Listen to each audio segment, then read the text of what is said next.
हिंदी नौरंगिया नौरंगिया का जो है महत्वपूर्ण जो संक्षिप्त प्रश्न बहुविकल्पीय में भी आएगा, एक नंबर में भी आएगा।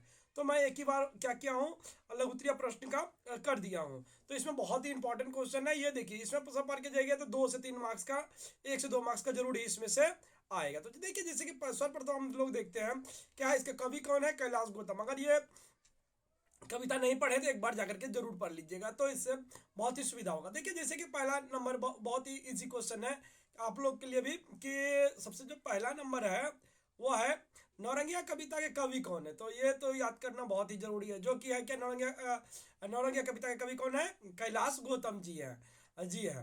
तो लिखिएगा क्या, ये देखिए इसमें क्या है कि पूरा वाक्य में लिखेगा तभी आपको नंबर मिलेगा, अगर वाक्य में नहीं लिखेगा तो नंबर नहीं मिलेगा। अब देखिए सीली की क्या है सीली माचिस की तीली क्या है तथा किसकी कृति है, मतलब क्या है और किसकी कृति है। देखिए कविता संग्रह और किसकी कृति है, कैलाश गौतम का। तो इतना लिख दिएगा तो हो जाएगा। इसमें से आपका एक ही आएगा, जिससे क्या आएगा, सीली माचिस की तीली क्या है, तो कविता संग्रह। या आएगा कि सीली माचिस की तीली किसके कविता संग्रह है, तो कैलाश गौतम का लिखना पड़ेगा। देखिए जोड़ा ताल क्या है तथा किसकी रचना है, जोड़ा ताल क्या है, कविता संग्रह और कैलाश गौतम की रचना है। उसके बाद जाकर करे तो कैलाश गौतम जी के गीत संग्रह के नाम लिखो। गीत संग्रह, अगर गीत संग्रह बोला जाए तो क्या है, आदिम राग और सर पर आग, ये दो क्या है गीत है। उसके बाद देखिए देखिए कैलाश गौतम के उपन्यास के नाम लिखो। तंबुओं का शहर, क्या कैलाश गौतम के उपन्यास का नाम तंबुओं का शहर। उसके बाद देखिए इसी प्रकार जो अगला क्वेश्चन है वो बहुत ही इंपॉर्टेंट बन जाता है। क्या क्यों इंपॉर्टेंट बन जाता है, देखिए क्या है कि कैलाश गौतम के जी के सर्वाधिक लोकप्रिय रचना के नाम। सर्वाधिक जो लोकप्रिय, इसमें से देखिए आपका कोई एक आएगा, ऐसे इसमें नहीं देगा, इसमें से क्या देगा, कोई एक। जिससे देखिए अमोसा का मेला, कचहरी और गांव था, गांव के भागा कैलाश गौतम की सर्वाधिक लोकप्रिय रचना है। तो ऐसे करके एक रचना आएगा कोई भी, ठीक है, तो उसमें से आपको लिखना पड़ेगा। उसके बाद देखिए दूसरा जो है, कैलाश गौतम जी को यश भारती सम्मान कब मिला। अब देखिए कैलाश गौतम जी को जो है मरणोपरांत तत्कालीन उत्तर प्रदेश सरकार ने कैलाश गौतम को यश भारती सम्मान से सम्मान किया। उसके बाद देखिए है कि नौरंगिया हमेशा किस कार्य में लिप्त रहती थी। हमेशा जो नौरंगिया है किस कार्य में लिप्त रहती थी, तो इसका तो बहुत ही प्यारा सा आंसर है। देखिए इसमें क्या है कि जैसे कि देख सकते हैं, नौरंगिया हमेशा घर गृहस्थी के कार्य में लिप्त रहती थी, मतलब घर का काम करते रहती थी, कभी खेत में जाना, ये करना वो करना, तो वो घर गृहस्थी के कार्य में लिप्त रहती थी। उसका बाद जो है देखिए नौरंगिया की आंखों में कैसे सपने थे। नौरंगिया की आंखों में आशा से भरे हुए भविष्य के सुनहरे सपने थे। भविष्य में कैसा क्या होगा, नहीं होगा, भविष्य अच्छा होगा, इसको लेकर के उसके आंखों में क्या थे, सपने सजाए हुए थे। नौरंगिया देवी देवता को क्यों नहीं मानते, देखिए इसमें से छोटा सा भी लिख सकते हैं कि वो भाग्यवादी नहीं थी, उसे वह देवी देवता की कृपा दृष्टि प्राप्त करने के लिए अपेक्षा अपने कर्म पर विश्वास करती थी। वो लगता था कि देवी देवता को अगर जब हम कर्म करेंगे तो क्या होगा, हमें जरूर ही इस पर काम सफलता मिलेगी। अतः नौरंगिया देवी देवता को नहीं मानती थी। उसके बाद देखिए नौरंगिया का मर्द कैसा था। अब देखिए नौरंगिया का पति जो था वो कैसा था, इससे भी आ सकता है। नौरंगिया का मर्द निहायत कामचोर, आलसी और अकर्मठ था।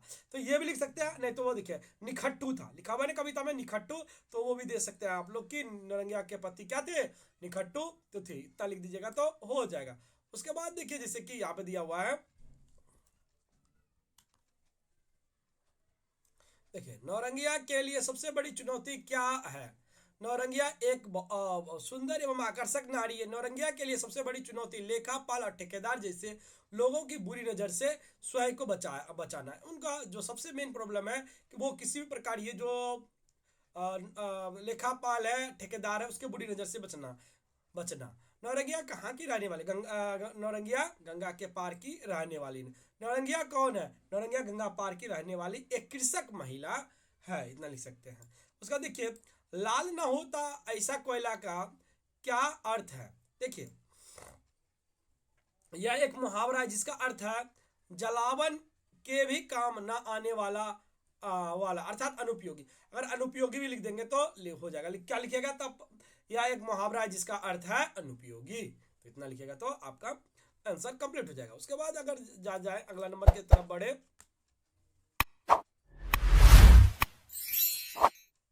देखिए नौरंगिया ने क्या गिरवी रखा था।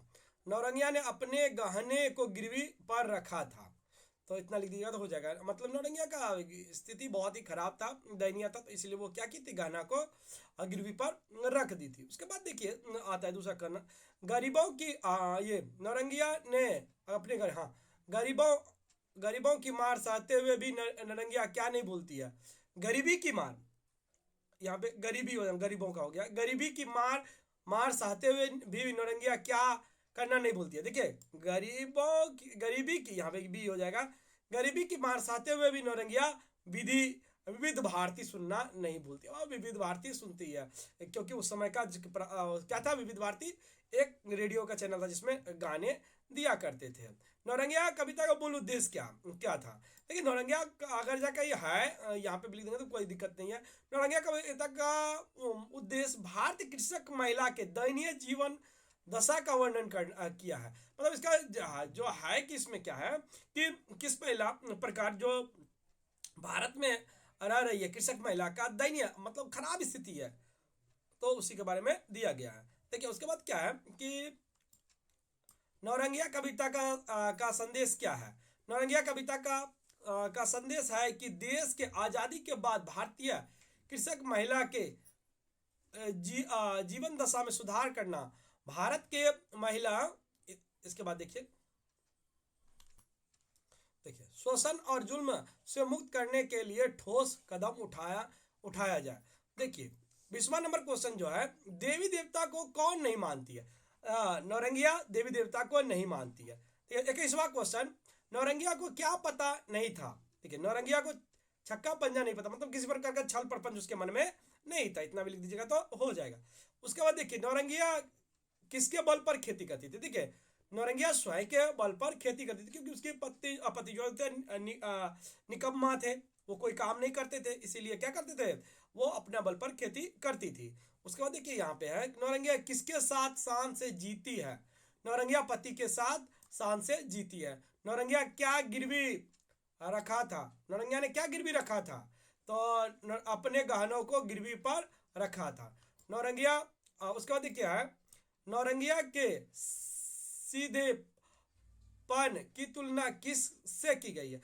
और देखिए नौरंगिया जो सीधा थी, सीधापन यानी कि नौरंगिया के सीधेपन की तुलना किससे की गई थी। अगर ये देखें तो नौरंगिया के सीधेपन की तुलना, देखिए नौरंगिया के सीधेपन की तुलना लाठी से की गई है। नौरंगिया ने नई साड़ी कैसे ली है, मतलब वो जो नया साड़ी खरीदी है तो वो किस प्रकार ली है। तो देखिए यहाँ पे जो है नौरंगिया ने नई साड़ी उधार के लिए, बेचारी के पास इतना भी पैसा नहीं है कि वो जो मॉल में खरीद सके, तो इसलिए क्या किया, उधार लिया। जैसी नियत का भाव क्या, जैसी नियत का भाव अर्थ बुरी नियत है। नौरंगिया के फसल पकने पर क्या होता है।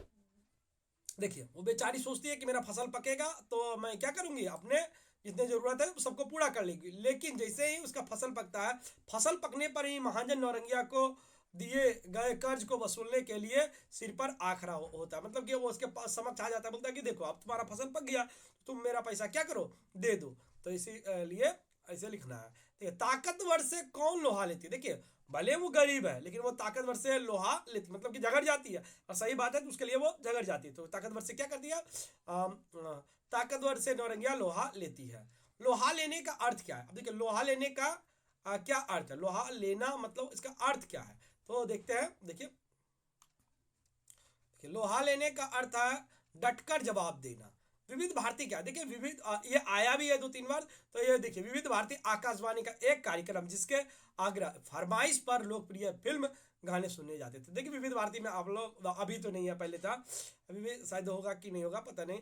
तो देखिए उसमें क्या होता था कि अपने फरमाइश का गाना सुना जाता था। अभी तो ऐसा कोई है नहीं, जो भी फरमाइश का गाना सुनना है तो अलग अलग जाइए, बहुत वेबसाइट है उस पर जा करके आप लोग गाना सुन सकते हैं, तो ऐसा कुछ नहीं है। लेकिन अभी एग्जाम है, पहले पढ़ लीजिए उसके बाद गाना सुनिएगा। तो देखिए सबसे पहले ईश्वर की अद्भुत रचना किसे और क्यों कहा गया। देखिए नौरंगिया को जो है नौरंगिया को अ, नौरंगिया को ईश्वर की अद्भुत रचना कहा गया है, क्योंकि गरीब घर में जन्म लेने के बाद भी वह सुंदर और समझदार है। गांव गली में किसकी चर्चा है? अब देखिए गांव गली में जो है आखिर किसका चर्चा है? गांव गली में नौरंगिया की कर्मठता, उसके रूप सौंदर्य की चर्चा, हर जगह यही चर्चा है कि नौरंगिया ऐसे काम करती है, वैसे काम करती है। हमारे समाज का ये बहुत ही अच्छी निशानी है कि अच्छा कीजिए तो जानते ही हैं, और बुरा कीजिए तो ज़्यादा ही चर्चा होगा।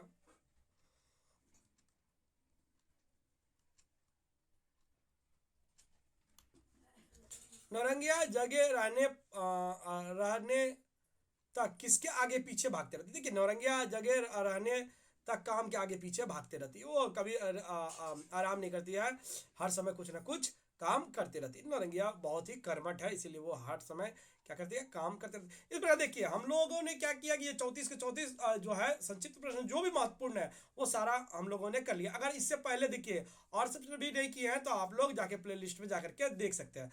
इसके बाद वाला वीडियो में देखिए हम लोग दूसरे क्वेश्चनों को प्रश्नों का समाधान करेंगे।